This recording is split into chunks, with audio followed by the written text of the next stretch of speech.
Pada video pembelajaran sebelumnya, kalian telah mempelajari makna beriman kepada malaikat Allah. Nah, kali ini kita masih belajar materi pelajaran 7 dengan tema beriman kepada malaikat Allah dengan subtema mengenal malaikat Allah dan tugas-tugasnya. Setelah mempelajari materi ini, diharapkan anak-anak mampu mengenal nama-nama malaikat dan juga tugas-tugasnya. Berapa jumlah malaikat? Jumlah malaikat itu sangat banyak. Hanya Allah Subhanahu wa Ta'ala saja yang Maha tahu berapa jumlahnya. Namun, sebagai seorang Muslim yang beriman, kita diwajibkan untuk mengetahui bahwa ada 10 malaikat dengan tugasnya yang berbeda-beda. Siapa di antara kalian yang tahu nama-nama malaikat dan tugas-tugasnya? Ayo, mari kita sebutkan bersama ya.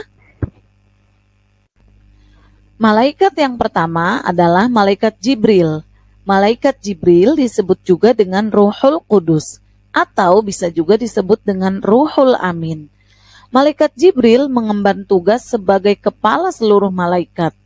Tugas malaikat Jibril adalah menyampaikan wahyu, yakni kalam atau perkataan dari Allah yang diturunkan kepada Nabi Muhammad dengan perantara malaikat Jibril yang sekarang kita kenal dengan Al-Quran.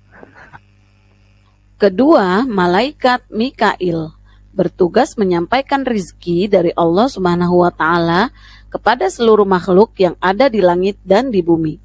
Rezeki tidak hanya berupa materi bagi manusia, namun bisa juga berupa hujan, angin, dan tanaman yang tentunya akan menghasilkan kesejahteraan bagi semua makhluk hidup.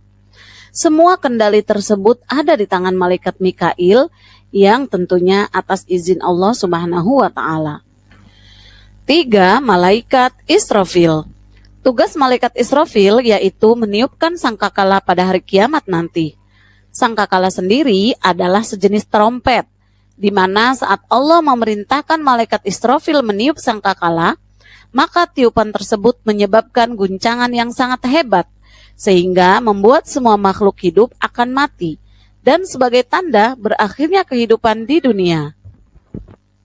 4. Malaikat Izrail atau disebut juga dengan malaikat maut. Setiap makhluk Allah akan mengalami kematian dan malaikat Izrail yang bertugas mencabut nyawanya. Bagi orang yang beriman, malaikat Izrail akan mencabut nyawanya dengan lembut dan hati-hati. Akan tetapi, bagi orang yang ingkar, malaikat Izrail akan mencabut nyawanya secara kasar dan penuh penderitaan.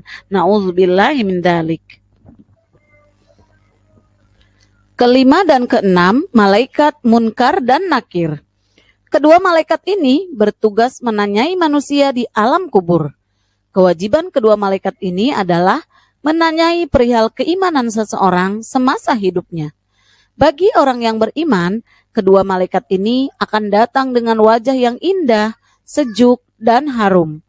Akan tetapi sebaliknya, bagi orang yang ingkar, malaikat ini akan datang dengan wujud yang sangat menyeramkan.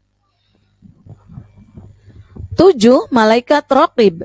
Malaikat Raqib bertugas untuk mencatat amal perbuatan baik manusia setiap kali kita melakukan suatu kebaikan. Bahkan amalan sekecil apapun akan tetap dicatat dan dihitung oleh malaikat Raqib. Dan apa yang dicatat oleh malaikat akan menjadi saksi saat perhitungan amal di hari kiamat kelak. 8. Malaikat Atid. Malaikat Atid bertugas untuk mencatat amal perbuatan buruk manusia.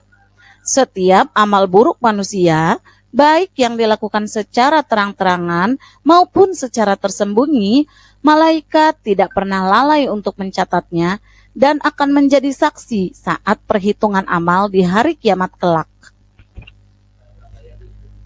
Kesembilan, malaikat Malik.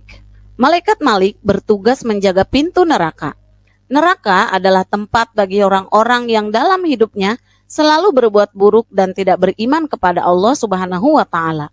Penjaganya adalah malaikat-malaikat yang kasar, keras, dan menyeramkan. Terakhir, malaikat Ridwan. Malaikat ini diberi tugas oleh Allah untuk menjaga pintu surga. dan menyambut kedatangan orang-orang beriman untuk memasukinya.